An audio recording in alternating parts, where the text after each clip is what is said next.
भेड़िया एक ऐसा जानवर जो कभी भी गुलामी को एक्सेप्ट नहीं करता। आपने सर्कस में शेर, चीता और रीछ तो देखे होंगे, लेकिन कभी भी कोई भेड़िया नहीं देखा होगा, क्योंकि भेड़िया वो वाहिद जानवर है जो अपनी आज़ादी पर कभी भी समझौता नहीं करता।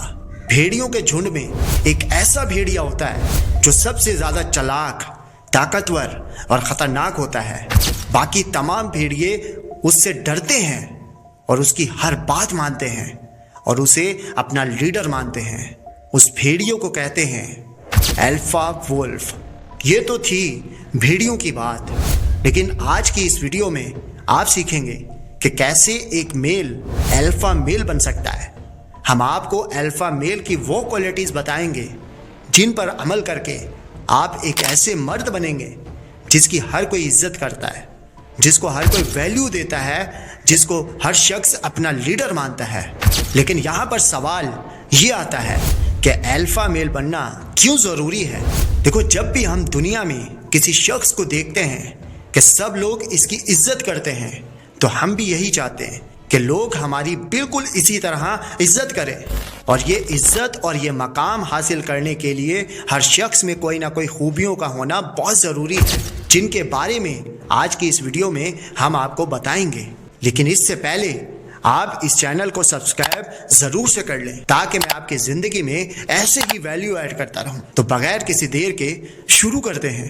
Rule number 1, leadership and responsibility. देखो, अल्फा वुल्फ कभी भी अपनी ताकत से अपनी पोजीशन नहीं बनाता, बल्कि वो अपने पैक की जिम्मेदारियों को अच्छी तरह से समझता है। इसलिए वो हर चीज़ से अपने दोस्तों, अपने ख़ानदान को प्रोटेक्ट करता है। अगर आप एक अल्फा मेल बनना चाहते हैं तो आपको अपनी लीडरशिप क्वालिटीज़ को परवान चढ़ाना होगा। देखो, लीडरशिप एक अल्फा मेल की बहुत इंपॉर्टेंट क्वालिटी है। याद रखें, एक अच्छा लीडर वो नहीं होता जो दूसरों को डोमिनेट करे, दूसरों पर राज करे।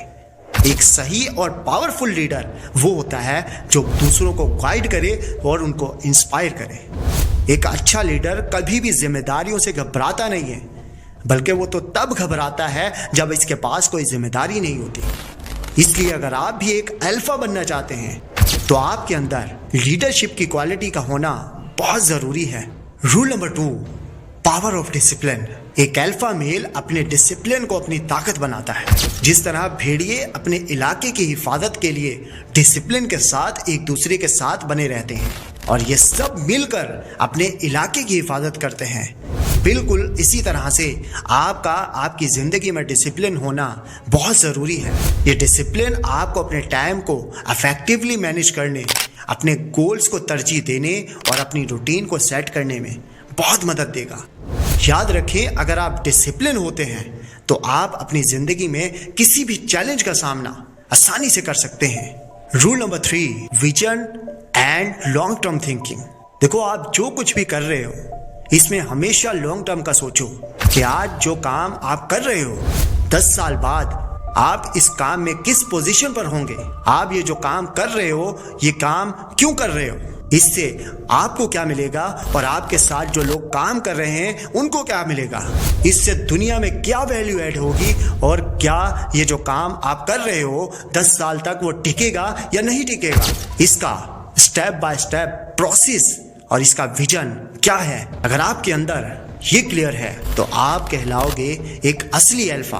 Rule number 4, confidence. देखो, सिचुएशन चाहे कितनी भी बुरी क्यों ना हो, एक अल्फा मेल कभी भी अपना कॉन्फिडेंस डाउन नहीं होने देता, क्योंकि वो इस बात को बखूबी जानता है कि अगर बात को कॉन्फिडेंस के साथ कहा जाए तो झूठी बात भी सच्ची लगती है। अल्फा मेल खुद पर पूरा यकीन रखता है कि सिचुएशन चाहे कैसी भी क्यों ना हो, मैं अपनी अकल के दम पर इस सिचुएशन से निकल जाऊंगा। मगर सवाल यहाँ पर यह आता है कि अल्फा मेल का कॉन्फिडेंस इतना ज़्यादा हाई कैसे होता है और कैसे आप अपना कॉन्फिडेंस बढ़ा सकते हो। देखो, आपको वो टाइम तो याद होगा जब आप पहली दफ़ा साइकिल चलाना सीख रहे थे। पहली दफ़ा साइकिल चलाने में हम सबको डर लगता है कि कहीं हम गिर ना जाएं, लेकिन जैसे ही आप हिम्मत करके साइकिल पर बैठ जाते हो तो आपका डर कॉन्फिडेंस में बदलने लगता है और जितनी बार आप साइकिल चलाते जाते हो तो आपका कॉन्फिडेंस उतना ही ज्यादा बढ़ता जाता है। और यही चीज अल्फाज भी करते हैं, वो हमेशा चेंज के लिए रेडी रहते हैं। और जहां पर हिम्मत दिखाने की बारी आती है तो वो अपनी हिम्मत दिखाकर अपना कॉन्फिडेंस बढ़ा लेते हैं। Rule number 5, logical rather than emotional. एक अल्फा मेल इमोशनल नहीं बल्कि लॉजिकल होता है। अब कई सारे लोगों के दिल में एक मिथ होता है कि अल्फा मेल के अंदर इमोशंस नहीं होते। देखो, ऐसा नहीं है कि उनके अंदर इमोशन नहीं होते, वो भी एक इंसान है, लेकिन वो चीज जो इनको अलग बनाती है वो ये है कि वो अपने इमोशंस को छुपा कर रखते हैं और लाइफ में जब भी डिसीजंस लेने की बारी आती है तो वो इमोशन से नहीं बल्कि लॉजिक से काम लेते हैं। अगर कोई बात इनकी खुद की वैल्यू और प्रिंसिपल के खिलाफ जाती है तो वो इस चीज के लिए कॉन्फिडेंटली मना कर देते हैं। वो ये कभी भी नहीं सोचते कि सामने वाला कौन है और सामने वाले को बुरा लग गया तो क्या होगा। वो हमेशा अपने इमोशंस को साइड पर रखकर लॉजिक से काम लेते हैं और डिसीजंस लेते हैं। तो कैसी लगी आज की हमारी वीडियो कमेंट करके ज़रूर बताना। तो मैं मिलता हूँ आपको किसी और नेक्स्ट वीडियो में। खुदा हाफिज़।